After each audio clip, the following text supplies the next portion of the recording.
આજની આ સભામાં ઉપસ્થિત ભારતીય જનતા પાર્ટીના પ્રમુખ મનીષભાઈ અગરિયા,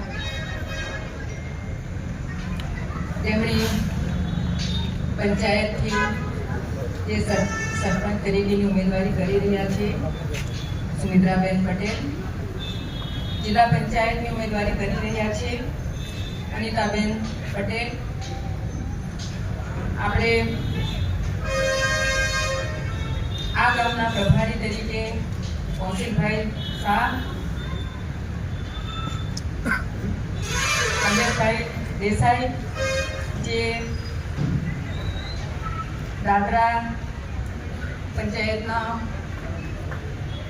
ઉમેદવારી કરી રહ્યા છે, જયંતિભાઈ પટેલ, દર્શનાબેન દેસાઈ, ભારતીબેન અને 8 આ પંચાયતના મેમ્બર જે ઊભા છે ભારતીય જનતા પાર્ટીના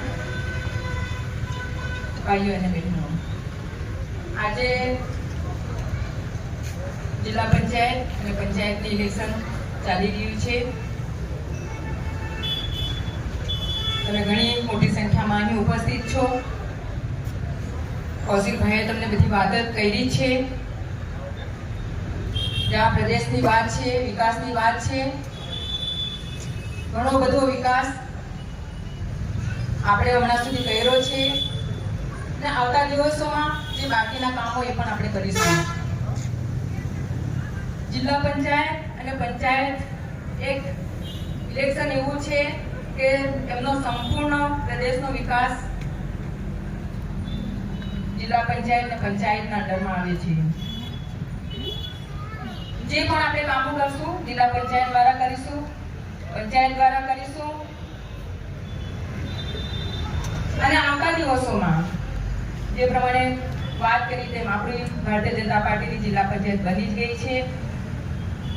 જ્યાં જ્યાં ઇલેક્શનો છે આપણે લડી રહ્યા છે અને આવતા દિવસોમાં મને ખાતરી છે કે જ્યાં જ્યાં ઇલેક્શનો છે આપણે બધા જ એરિયામાં જીતીશું.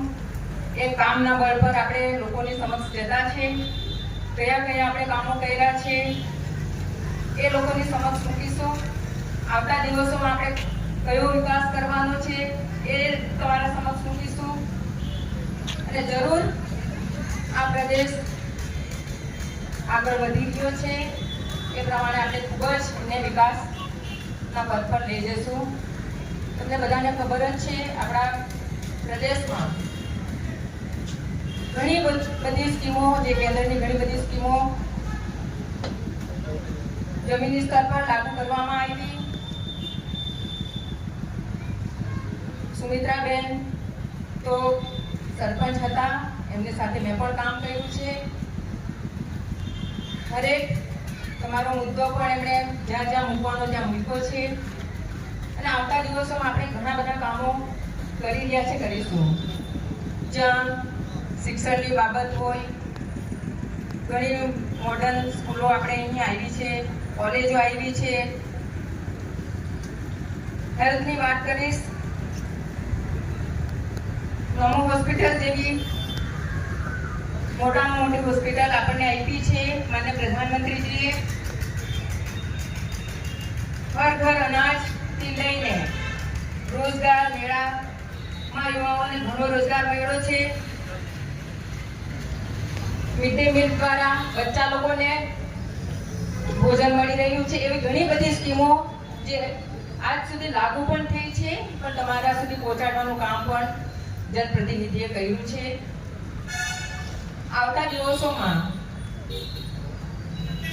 બહેનો માટે પણ હું કહીશ, મહિલા સશક્તિકરણ માટે પણ મંડળો બન્યા છે.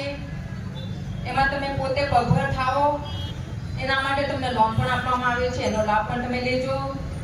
યુવાઓને પણ સારી શિક્ષા મળે અને સારો રોજગાર મળે એ દિશામાં કામ કરીશું. કેન્દ્રની જે પણ સ્કીમો છે સારી રીતના જમીની સ્તર પર લાગુ થાય એ અમારી બધાની કોશિશ રહેશે અને આવતા દિવસોમાં આપણું દાદરા નગર હવેલીને ખૂબ પ્રગતિના પથ પર આગળ વધારીએ એવી ઈચ્છા સાથે હું તમારી સમક્ષ આવી છું. સરપંચ તરીકે આપણા સુમિત્રાબેન ઊભા છે. એમને ખૂબ સારા વોટથી જીતાડવાની જવાબદારી તમારી છે. 2 થી 3 દિવસ આપણી પાસે બેચા છે. ઘરે ઘરે જઈને બધાને સમજાવજો. જેમને ગામનો વિકાસ આપણે કરવાનો છે. જરૂર એમની લીડરશિપમાં આપણે ઘણો વિકાસ કરીશું. જે અનિતાબેન જે જિલ્લા પંચાયતથી ઊભા છે એમના માટે પણ હું રિક્વેસ્ટ કરીશ. એમનું નિશાન કમળ છે અને સુમિત્રાબેનનું બેટ, એ બંનેને તમારે ખૂબ જંગી બહુમતીથી જીતાડવાના માટે હું રિક્વેસ્ટ કરવા આવી છું. એમની સાથે સાથે તમામ 8 આપણા સભ્યો છે એમનું પણ એટલું જ મહત્વ છે. એક ફળિયા એક ગામની જવાબદારી એમના પર છે.